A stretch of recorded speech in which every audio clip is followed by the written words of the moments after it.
एक दिन की बात है, एक दिन मां पार्वती जी के साथ बैठी थी चंचुला और उसने प्रार्थना की गौरी जी की, गिरजे स्कंद मातस्तु सेविता सर्वदा नरै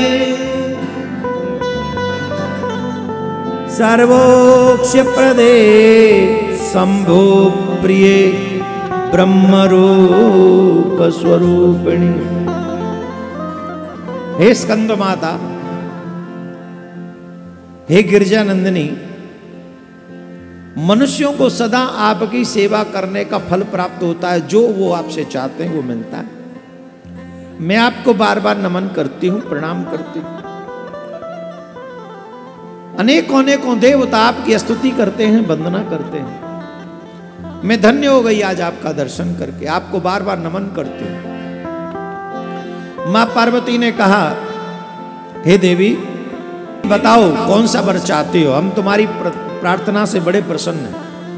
तुमने जो प्रार्थना की है हम बहुत प्रसन्न हो गए हैं तुमसे, बहुत प्रसन्न है। बताओ क्या मांगना चाहते हो, तुम जो मांगोगी वो।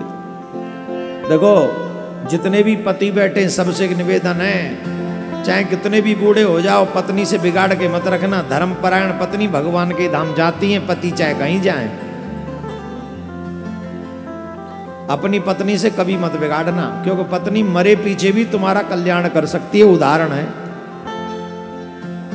मोस्टली पापी पति होते हैं, पत्नी कम पापिनी होती, कई तो बहुत खतरनाक वाली होती हैं, पर मोस्टली जो धर्म गृहिणी है, पत्नी है, वो ज्यादा पाप बाप में कम, वो खाओ पियो कमाओ और इस पे ध्यान देती हैं।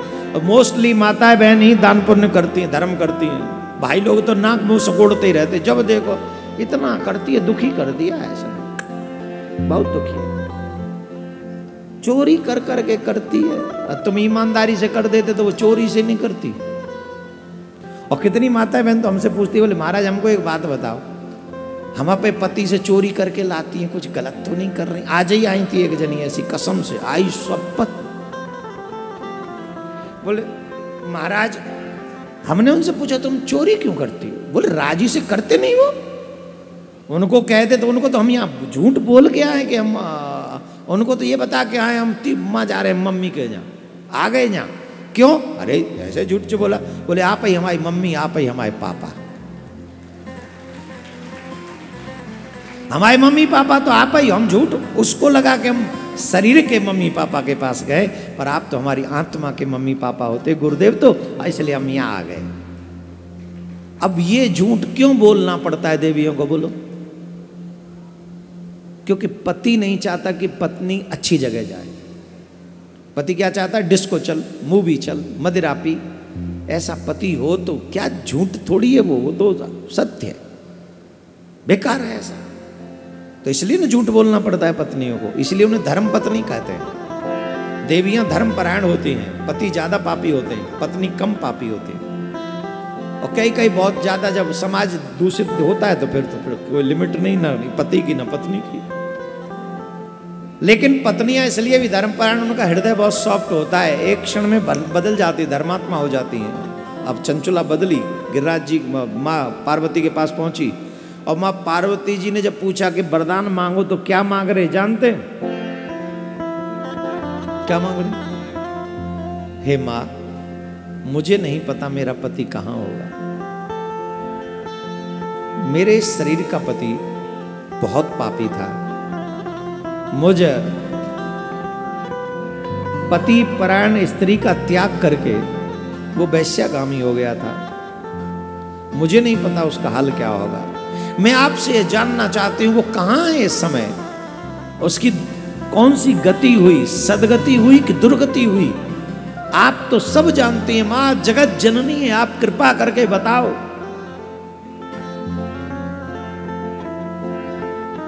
तो माँ गौरा ने कहा, देवी as far as you know very well, तुम्हारा पति बहुत पापी था, बहुत। ऐसा कौन सा दुष्कर्म है जो उसने नहीं किया था? सारे दुष्कर्म तो उसने किए हुए थे, इसलिए वो मरने के बाद यमराज के नरक में चला गया और यमराज के नरक में उसे अनंत दुख भोगे। अनंत दुख भोगने के बाद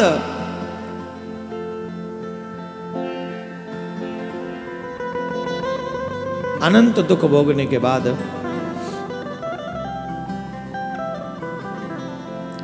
आज वो विंध्याचल पर्वत पर पिशाच बना हुआ पड़ा है और अपने शेष कर्मों का फल भोग रहा है। आज उसे जल तो दिखाई पड़ता है, वो जल पी नहीं सकता। भोजन तो दिखाई पड़ता है पर भोजन कर नहीं सकता। आदि आदि बड़ा कष्ट पा रहा है। अब तो बेचारी चंचुला को और दुख हो गया। चंचुला ने मां पार्वती के चरण पकड़ लिए। हे मां महेश्वरी महादेवी कृपाम कुर्मपो ममोपरि समुद्रम पति मेध्यम दुष्कर्म करम खलम। हे मां, हे महेश्वरी, हे महादेवी, आप मुझ पर कृपा करो। दूषित कर्म करने के बाद वह अपने अन्य घोर से घोर पापों को भोग रहा है, पर आप तो करुणा सागर हैं। आप अगर चाहेंगे तो उसका उद्धार हो जाएगा। आप कोई उपाय बताइए जिसके कारण मेरे उस पति का उद्धार हो जाए। ध्यान से सुनना, पत्नी अगर भगवान के धाम पहुंच गई और अगर तुमने कभी भी पत्नी के मन मुताबिक गिफ्ट कभी दिया हो तो पत्नी वहां जाके भी सिफारिश कर सकती है तुम्हारी। एक चंचुला कर रही है, कोई उपाय बता दो जिससे वो पिशाच योनि से मुक्त हो जाए।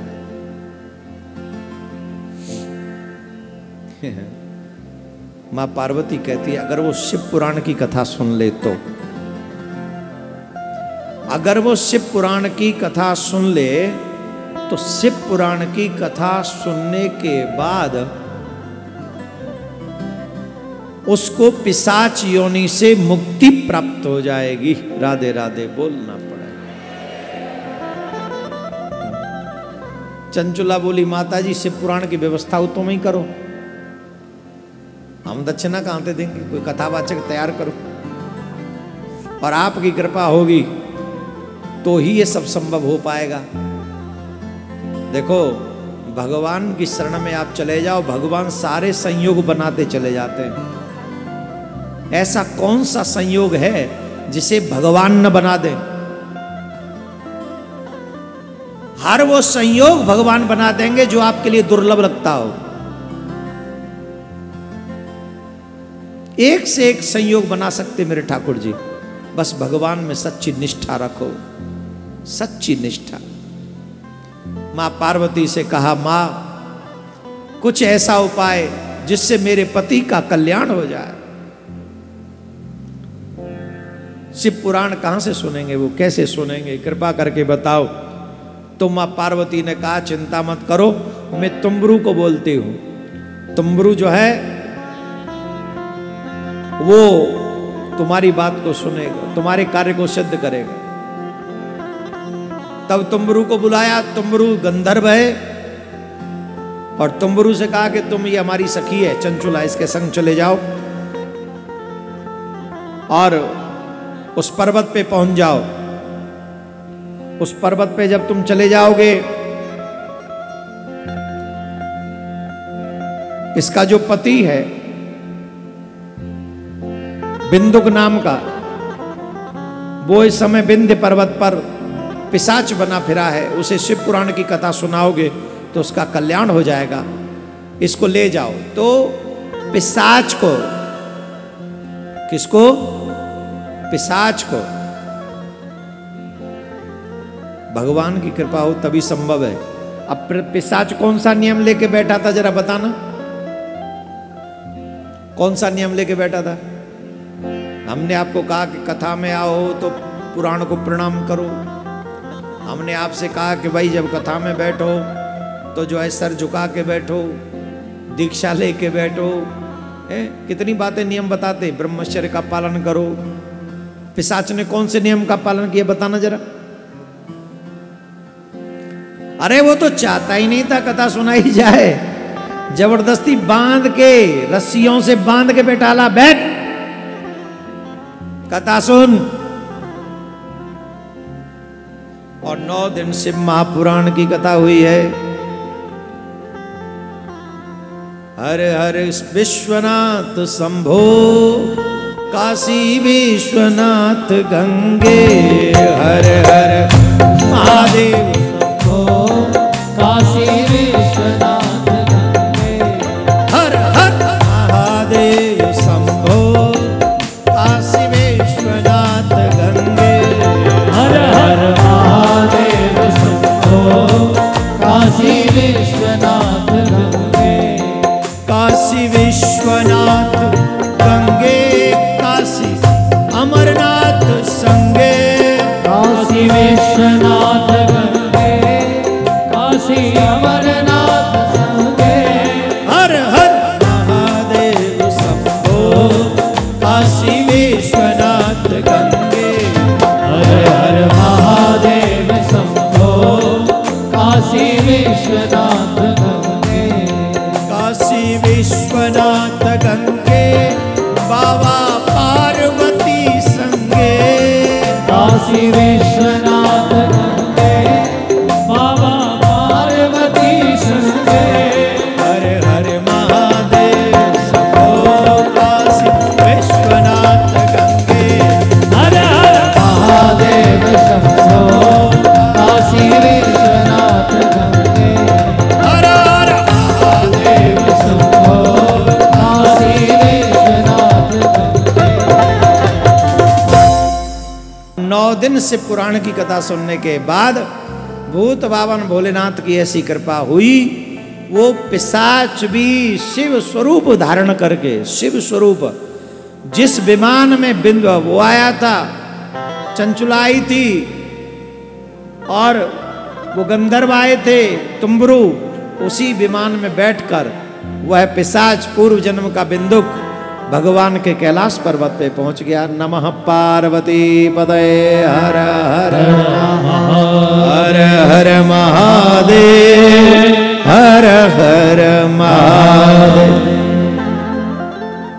तेरी बिगड़ी बना देंगे भोलेनाथ, तेरे जन्म सुधारेंगे भोलेनाथ, तेरी जन्म जन्म की सुन लेंगे वो भोलेनाथ, तेरे कष्ट मिटाएंगे वो भोले।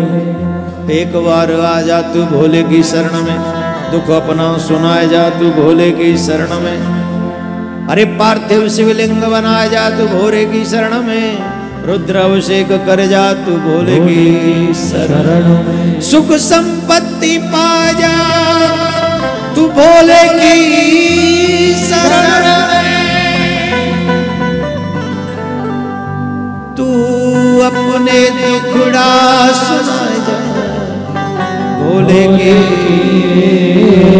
शरण में, तू साधना को पाए जा भोले की शरण में, तू शिवलोक पाए जा भोले की शरण में। Everything is possible when you listen the Shiv Puran Katha. Everything is possible. Just fully attention with dedication. Shiv Purana gives you whatever you want. जो आप चाहते हो मिलेगा। तो ये इस तरीके से बिंदुक का कल्याण हुआ।